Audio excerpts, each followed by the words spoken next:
Assalamualaikum warahmatullahi wabarakatuh. Bapak Ibu guru hebat, bertemu kembali dengan saya Riko Firdaus, guru SMP Islam Al-Islah Bukit Tinggi, calon guru penggerak Angkatan 7, Provinsi Sumatera Barat.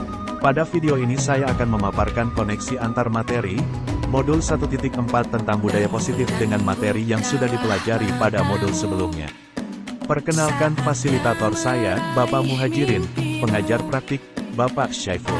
Dan saya CGP Angkatan 7, Riko Firdaus. Tujuan pembelajaran pada video ini yaitu CGP memahami keterkaitan konsep budaya positif dengan materi pada modul 1.1, 1.2, dan 1.3. Peran saya dalam menciptakan budaya positif di sekolah. Saya menyadari bahwa seorang guru yang baik harus memiliki kemampuan dalam mewujudkan budaya positif di sekolah. Budaya positif tersebut dapat dijalankan dengan menerapkan konsep-konsep inti seperti disiplin positif, memahami motivasi perilaku manusia yang berkaitan dengan hukuman dan penghargaan, posisi kontrol seorang guru, pembuatan keyakinan sekolah atau kelas, serta penerapan segitiga restitusi dalam penyelesaian masalah. Disiplin positif dapat berasal dari dalam diri seseorang yang didorong oleh rasa tanggung jawab yang kuat untuk melakukan tindakan dan sikap yang sesuai dengan hati nurani tanpa adanya paksaan atau karena adanya penghargaan. 1. Disiplin positif. Disiplin positif merupakan cara penerapan disiplin yang mengajarkan anak bertanggung jawab dan menumbuhkan kesadaran diri berdasarkan nilai-nilai kebajikan. Disiplin positif lebih ke arah disiplin diri yang dapat mengontrol diri dalam melakukan segala tindakan. Disiplin positif dapat membuat murid memahami dan menyadari berdasarkan motivasi internal, bukan akibat paksaan, ujian, ataupun hukuman. 2. Motivasi perilaku manusia diantaranya untuk menghindari ketidaknyamanan atau hukuman, untuk mendapatkan imbalan atau penghargaan dari orang lain, untuk menjadi orang yang mereka inginkan dan menghargai diri sendiri dengan nilai-nilai yang mereka percaya.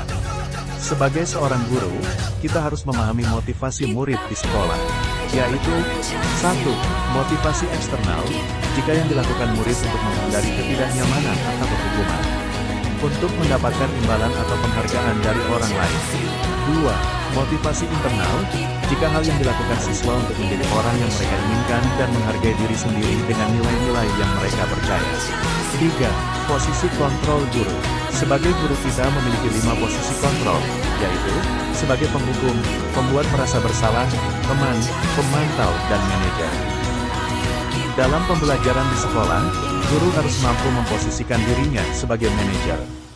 Dalam hal ini, guru berbuat sesuatu bersama murid, mempersilakan murid mempertanggungjawabkan perilakunya dan mendukung murid agar dapat menemukan solusi atas permasalahannya sendiri. Posisi manajer mengacu pada restitusi yang dapat menjadikan murid sebagai manajer bagi dirinya sendiri, sehingga tercipta identitas positif, berhasil pada diri sendiri. 4. Keyakinan sekolah atau kelas. Guru berperan dalam mewujudkan terbentuknya keyakinan sekolah, kelas dengan adanya kesepakatan antara guru dan murid. Keyakinan sekolah, kelas berupa pernyataan yang universal yang mudah diingat, dipahami, dan harus diterapkan dalam lingkungan sekolah. 5. Segitiga restitusi. Guru yang berperan sebagai manajer menggunakan segitiga restitusi dalam penyelesaian masalah melalui 3 tahapan, yaitu menstabilkan identitas, validasi tindakan yang salah, dan menanyakan keyakinan. Tujuannya menghasilkan murid yang mandiri dan bertanggung jawab. Keterkaitan materi pada modul 1.1, 1.2, 1.3, dan 1.4. Dengan menjalankan budaya positif di sekolah, maka akan mempermudah dalam tercapainya tujuan pendidikan nasional sesuai dengan filosofi Ki Hajar Dewantara, yaitu pendidikan yang berpihak pada murid dan bersifat menuntun tumbuh hidupnya. Kekuatan kodrat yang ada pada anak budaya positif dapat terwujud jika seorang guru memiliki 5 nilai guru penggerak, yaitu berpihak pada murid, mandiri, reflektif, kolaboratif, dan inovatif.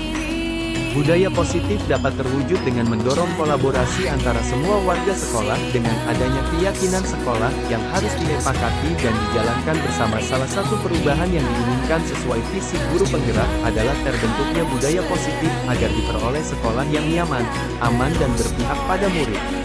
Untuk mewujudkan visi guru penggerak tersebut dengan pembuatan prakarsa perubahan sesuai filosofi Ki Hajar Dewantara dan profil pelajar Pancasila.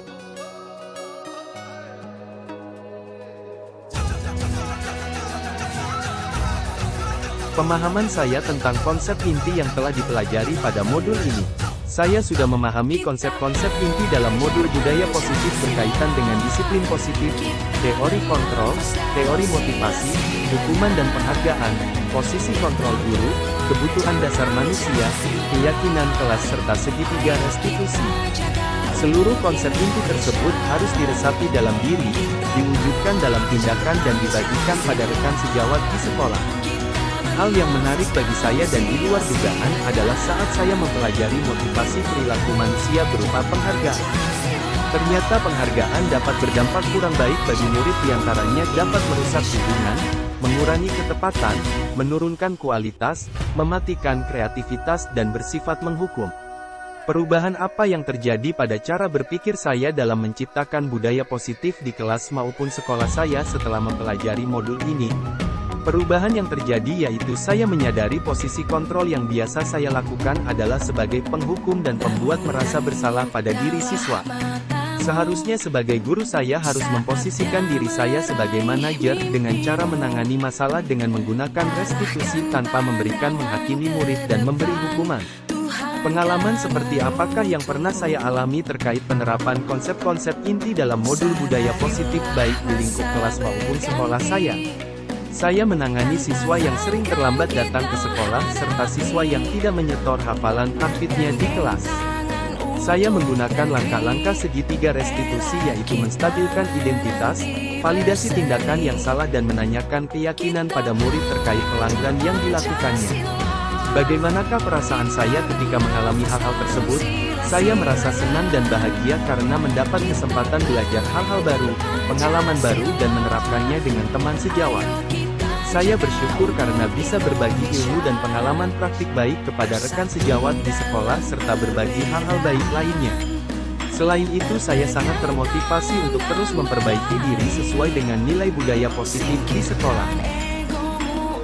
Hal apa sajakah yang sudah baik terkait pengalaman dalam penerapan konsep-konsep tersebut?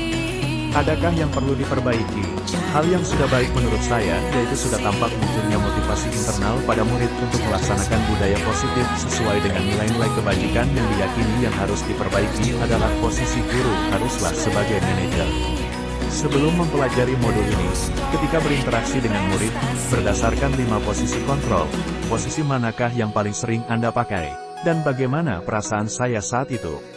Setelah mempelajari modul ini, posisi apa yang saya pakai, dan bagaimana perasaan saya sekarang? Apa perbedaannya?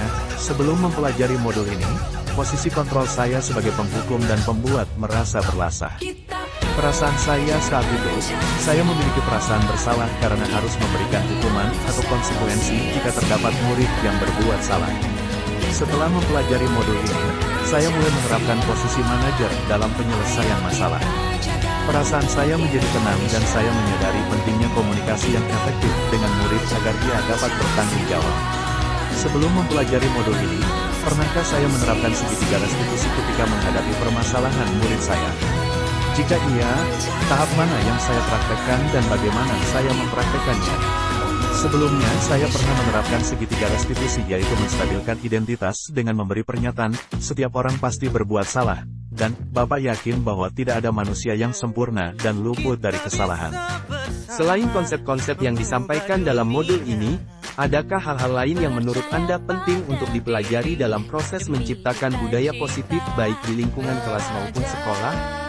Hal lain yang penting dipelajari dalam proses menciptakan budaya positif adalah melakukan kolaborasi antara sekolah dan orang tua murid, agar budaya positif ini jangan hanya dilakukan di kelas atau di sekolah saja namun juga di rumah, agar menjadi suatu kebiasaan atau karakter saat berada di lingkungan sekolah atau di lingkungan manapun.